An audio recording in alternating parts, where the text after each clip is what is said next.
एक बार एक पत्नी किचन में खाना बना रही होती है तो उसका पति आता है, बोलता है कि कितना टाइम लगेगा खाना बनाने में। तो उसकी पत्नी बोलती है कि बस 5 मिनट में खाना तैयार हो जाएगा। तो उसका पति बोलता है, क्या 5 मिनट में खाना तैयार हो जाएगा?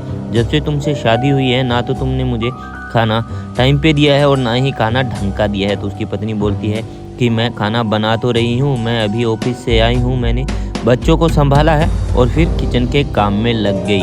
और मैं इंसान हूँ, कोई मशीन नहीं। क्या आपने कभी मेरे घर के काम में कोई हेल्प की है? तो उसका पति बोलता है कि अच्छा, तुम अब ये चाहती हो कि मैं ये घर के औरतों वाले काम करूँ? तो उसकी पत्नी बोलती है कि औरतों वाले काम करूँ का क्या मतलब है? इससे क्या आपकी इज्जत कम हो जाएगी? तो उसका पति बोलता है कि इज्जत क्या कम हो जाएगी, इज्जत तो मेरी बिल्कुल बचेगी ही नहीं। और ये घर के औरतों के काम है, मुझे मत बोला करो, तुम्हारे काम है तुम करो और मेरे साथ बहस करने की कोई ज़रूरत नहीं है। तुम मुझे जल्दी से खाना ला के दो। तो अपने पति की बात सुनकर पत्नी बहुत ही उदास होती है। फिर शाम का टाइम होता है, उसकी माँ घर पे आती है और उसकी माँ को देखकर उसका बेटा बोलता है कि अरे माँ, आप आ गई, आप कैसी हो? तो उसकी माँ बोलती है कि मैं अच्छी हूँ बेटा, तू बता कैसा है? तो उसका बेटा बोलता है कि माँ बस ठीक है। तो उसकी माँ बोलती है कि बेटा तू इतना उदास क्यों है, क्या बात हुई?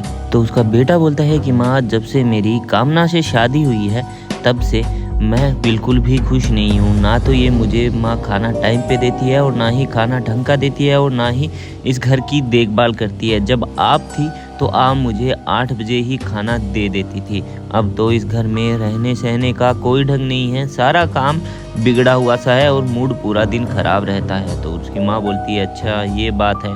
तो उसका बेटा बोलता है कि हाँ माँ। तो उसकी माँ बोलती है कि बेटा तू मुझे एक बात बता, तू ही तो चाहता था ना कि तुझे कोई वर्किंग वाइफ मिले जो तुम्हारे साथ काम करे, तुम्हारे बरोबर पैसे कमाए। तो उसका बेटा बोलता है हाँ। तो तू ये कैसे सोच सकता है कि बेटा कि वो ऑफिस का काम भी कर ले, घर का काम भी कर ले और बच्चों का भी काम कर ले?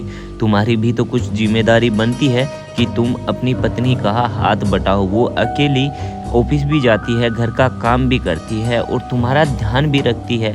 तो बेटा तुम्हें भी बहू की तरफ सोचना चाहिए। अगर तुम ये चाहते हो कि वह वर्किंग वाइफ भी रहे और हाउस वाइफ भी, तो तुम्हें भी उसके कामों में हेल्प करनी होगी। जितना वो काम करती है उतना काम तुम्हें भी उसके साथ मिलकर करवाना होगा, तभी तुम्हारी लाइफ आगे बढ़ पाएगी। ये जो घर में बच्चे खेलते हैं वो बहू के अकेले के बच्चे नहीं हैं, वो तुम्हारे भी बच्चे हैं। ये घर तुम्हारा है उतना ही बहू का है, इसलिए तुम्हारी भी जिम्मेदारी है कि तुम बहू का हाथ बटाओ।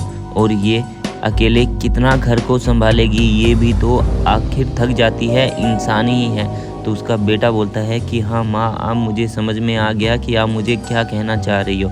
आज से मैं उसका हर काम में हाथ बटाऊंगा, चाहे मैं कितना भी थका हुआ हूँ। जितना काम करती है उसके हर एक काम में मैं उसका सहयोग करूँगा।